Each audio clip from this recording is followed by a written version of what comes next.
persuaded that the leaders I work with are strong and are committed to a united opposition so that we have one candidate to face William Ruto in the next general election.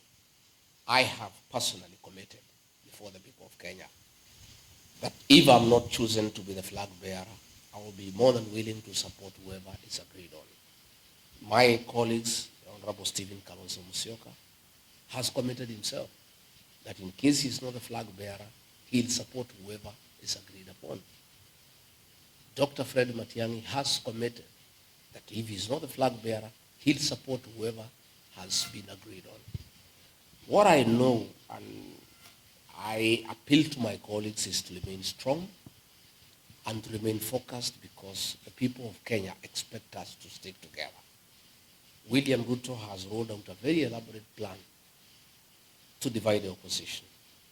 And he is using every trick in the book, and he has applied massive resources to try to create problems within the opposition. Specifically, he has started with the mountain. He would want a situation where he divides the mountain because the mountain vote, by sheer size, is very decisive in who becomes president and who doesn't become president. And since he is aware that the mountain has decided it will not support him, he would like to divide the mountain. We are aware of schemes to form political parties within the mountain to come and rival the DCP, which is the party of choice in the area. We are aware that he is trying to introduce a third force by, funding leaders who appear like they are opposed to him, but you start wondering where they are getting money all of a sudden to start dishing around in the country. These are things that are going on, but luckily for us, the people of Kenya are very intelligent and they see these things from far. People are very enlightened and they can see through William Ruto. And I want to assure leaders who are being used by William Ruto to divide the opposition, to divide the mountain. William Ruto will destroy you the way he has destroyed the leaders who hang around him. People can see through you. People can read your lips. People can listen to the language that you are speaking. If, for example, you hear a leader from the mountain saying that Rigathi is tribal, they don't like tribalism, that is the language of William Ruto.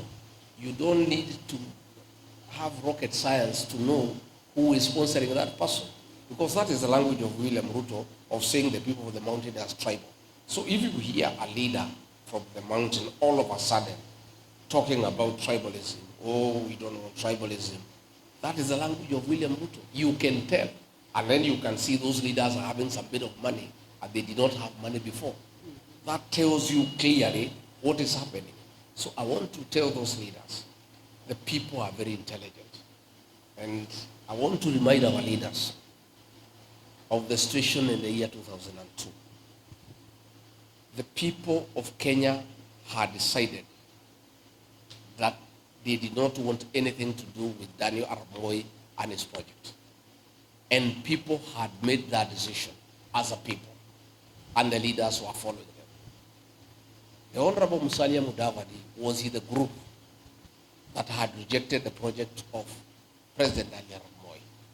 Somewhere along the way, Moi convinced him to abandon the people and join him.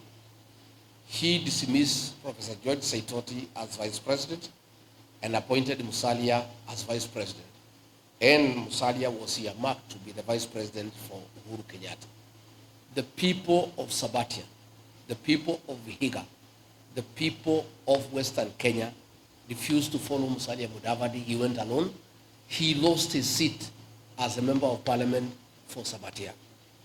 Let me caution my colleagues and all those of us who want William Ruto to be one term. The mood in the country today as we speak, any of my colleagues will abandon the one-term movement at the behest of President William Ruto for the purposes of financial gain or promises or positions, that he'll go alone and he will not go with the people. And he or she will be isolated. That is what I know. But I'm happy talking to my colleagues this morning because all of us are concerned about the machinations of William Ruto. All of them are steadfast and they have committed, they will stick to the course and they will not let the people of Kenya down.